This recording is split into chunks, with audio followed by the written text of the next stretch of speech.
Videos देखने के लिए सब्सक्राइब करें जनसत्ता.com, बेल आइकन दबाकर पाएं लेटेस्ट नोटिफिकेशंस। नमस्कार, मैं हूं वकार। जनसत्ता में आपका स्वागत है। कोरोना की दूसरी लहर ने सारे रिकॉर्ड तोड़ दिए हैं। रोज 1 लाख से ज़्यादा केस सामने आ रहे हैं। डरने वाली बात यह है कि संक्रमण की दूसरी लहर न पहले से ज़्यादा घातक है, बल्कि इसके लक्षण और शिकार भी नए हैं। चिंता की सबसे बड़ी बात यह है कि भारत में दोबारा कोरोना होने की रफ्तार दुनिया में सबसे ज़्यादा है, लेकिन इसके बावजूद भारत की तस्वीर बिल्कुल विपरीत है। कहीं कोरोना पीड़ितों को पीटा जा रहा है तो कहीं अंतिम संस्कार के लिए रिश्वत ली जा रही है।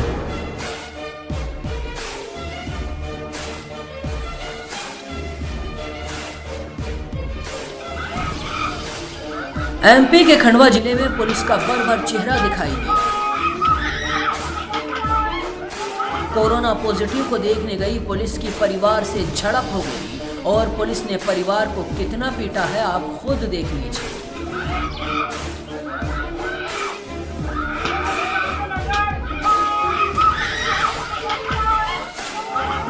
घटना खंडवा जिले के सिरसोद बंजारी गांव की है।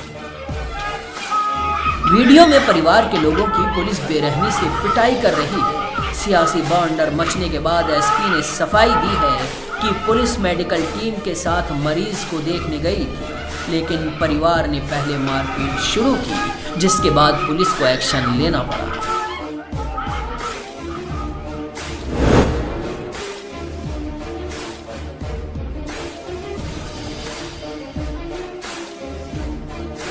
सूरत में शमशान घाट में कतार में लगे लोगों से जल्दी अंतिम संस्कार करवाने के लिए 1 से 2 हजार रुपए की रिश्वत वसूली जा रही है। कई लोगों ने टोकन दिखाकर ऐसे आरोप लगाए हैं। लोगों का एक वीडियो शनिवार को सोशल मीडिया पर वायरल हुआ है, जिसके बाद प्रशासन की फजीहत हो रही है। लोग आपदा में अवसर बोलकर निशाना साध रहे हैं।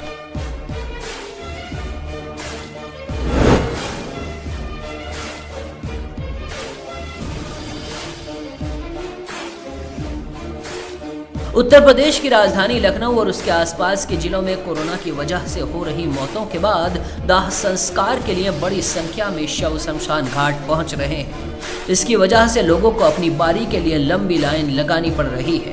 इस स्थिति को देखते हुए लखनऊ नगर निगम ने अलग अलग शमशान घाटों पर दाह संस्कार के लिए 90 नए प्लेटफॉर्म तैयार किए हैं, लेकिन तस्वीर अभी भी वैसी ही है।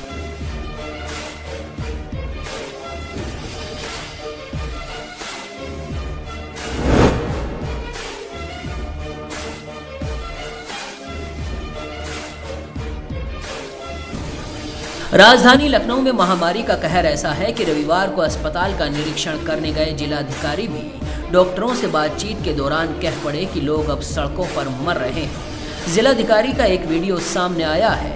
वो किसी अस्पताल में कोरोना को लेकर इंतजामों का निरीक्षण करने पहुंचे थे। इस दौरान डॉक्टरों से बातचीत में उन्होंने कहा कि लोग अब सड़कों पर मर रहे हैं। आप अपना आईसीयू बढ़ा दीजिए, बेटर भी क्लियर अबाउट आइसोलेशन में डालिए, कहाँ भी डालना है डालिए, मेडिकल प्रोटोकॉल के अंदर वो आप ज़्यादा एक्सपर्ट हैं, ठीक ना। इनको क्या क्या और चाहिए इनको दिलवा, मैं देख रहा हूँ वही, क्योंकि लोग अब रोडों पे मर रहे हैं।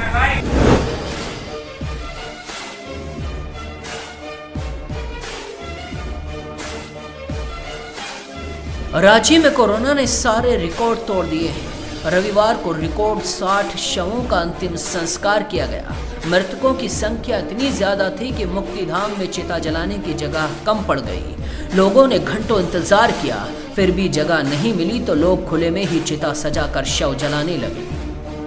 शमशान की जगह नहीं रहने की वजह से मुक्तिधाम के सामने ही सड़क पर वाहनों की पार्किंग में ही शव रखकर अंतिम संस्कार करने लगे।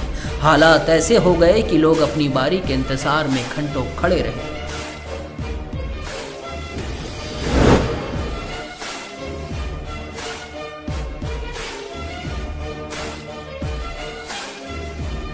उत्तर प्रदेश के सीएम योगी आदित्यनाथ ने रविवार को एक बयान दिया, जिसमें उन्होंने कहा रमजान या किसी भी धार्मिक समारोह में सिर्फ 5 लोग इकट्ठा हो सकते हैं। उन्होंने कहा कि इंसान रहेगा तभी आस्था व्यक्त कर पाएगा। इंसान से आस्था है, आस्था से इंसान नहीं है। लेकिन उन्हीं की बराबर में एक राज्य है उत्तराखंड। उन्हीं की पार्टी की सरकार है और आस्था के नाम पर कोरोना गाइडलाइन का कैसा पालन हो रहा है देख लीजिए। हरिद्वार में इस तरह की भीड़ चिंता बढ़ा रही है। इतनी भीड़ में कोरोना प्रोटोकॉल की भी धज्जियां उड़ाई जा रही हैं। भक्त आस्था की डुबकी तो लगाने आए हैं, लेकिन कोरोना के नियमों को भूल गए हैं।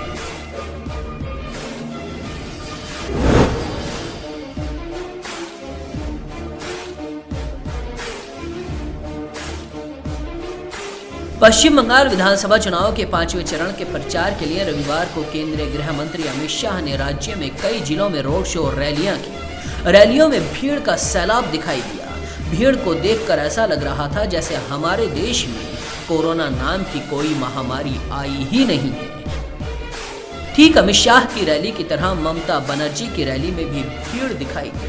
उनके पीछे भी लोगों का सैलाब दिखाई दिया।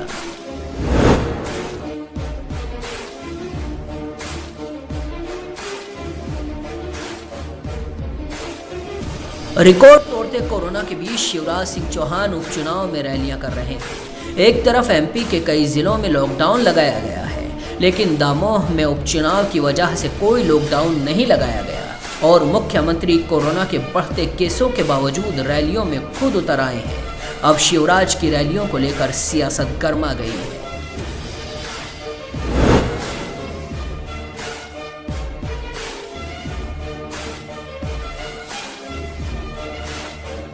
इंदौर के अस्पतालों में बेड और ऑक्सीजन की किल्लत हो रही है। एक खबर के मुताबिक इंदौर के एक अस्पताल में आईसीयू में 56 मरीज थे और ऑक्सीजन सिलेंडर केवल 5।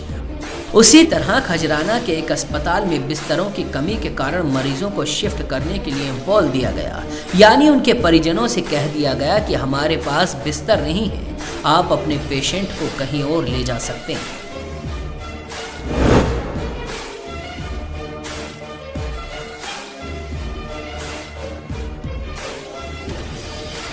भारत में कोरोना वायरस के मामलों की संख्या हर दिन के साथ बढ़ती जा रही है। भारत संक्रमित देशों की सूची में दूसरे नंबर पर आ गया है। स्वास्थ्य मंत्रालय के मुताबिक बीते 24 घंटे में देश में कुल 1,68,912 नए केस दर्ज किए गए, जबकि 904 लोगों की मौत हो गई, जो अब तक का सबसे बड़ा रिकॉर्ड है। अगर यही रफ्तार रही तो देश में हर रोज 2 लाख तक के मामले दर्ज होने लगेंगे। तो ऐसी ही बड़ी खबरों के लिए देखते रहिए जनसत्ता.com।